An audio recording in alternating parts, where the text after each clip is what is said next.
বৃষ্টির দিনে wife spaghetti খাওয়ার বায়না করেছে, তাই আমার ওয়াইফকে সহ আপনাদের সবার জন্য স্প্যাগেটি রান্না শিখিয়ে দেব। ফিয়াম্মার এই স্প্যাগেটিটা নিয়ে নিলাম। ফিয়াম্মার ব্র্যান্ডের সস আমরা ট্রাই করি, বাট আজকে ফিয়াম্মার স্প্যাগেটি ট্রাই করব। গরম পানির মধ্যে লবণ 1 চামচ দিয়ে নিলাম। এরপরে অলিভ অয়েল, যেটা স্প্যাগেটির প্রাণ বলে আমি ভাবি, সেই অলিভ অয়েলের কয়েকটা ড্রপ দিয়ে নিলাম গরম পানির মধ্যে। পাস্তাটা এইভাবে পানিতে সিদ্ধ হতে থাকবে, আর এই পানিটা আমরা ব্যবহার করব রান্নার জন্য, পরে সস বানানোর জন্য। রসুন নিয়ে নিলাম। রসুনটা ভালো মতো খুলে কুচি কুচি করে কাটতে হবে।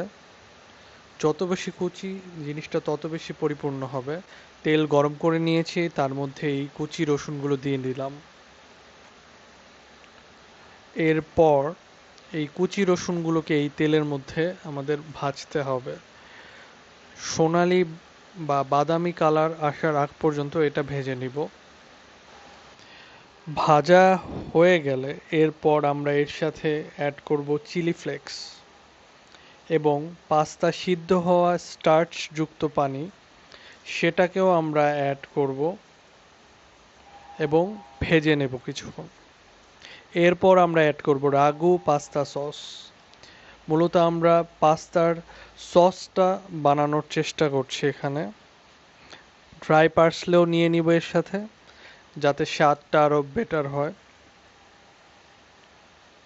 এরপর বেশ কিছুক্ষণ নাড়তে থাকবে এগুলো, যাতে সব কিছু ব্লেন্ড ইন বা মিশে যায়। কিছুক্ষণ ভাজার পরে এইভাবে এরপর আমরা আমাদের মূল উপাদান চিংড়ি, সেটা দিয়ে নিলাম।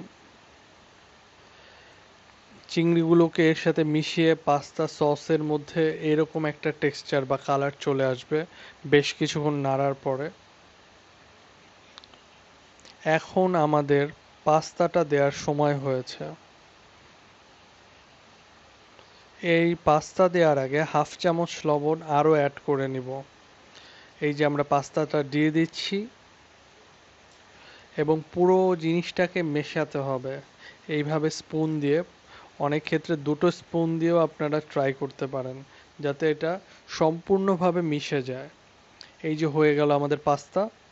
এখন সুন্দরভাবে বাটিতে নিয়ে পরিবেশন করব। আমি আমার ওয়াইফের জন্য নিলাম, আপনারাও বানিয়ে খাবেন। ধন্যবাদ।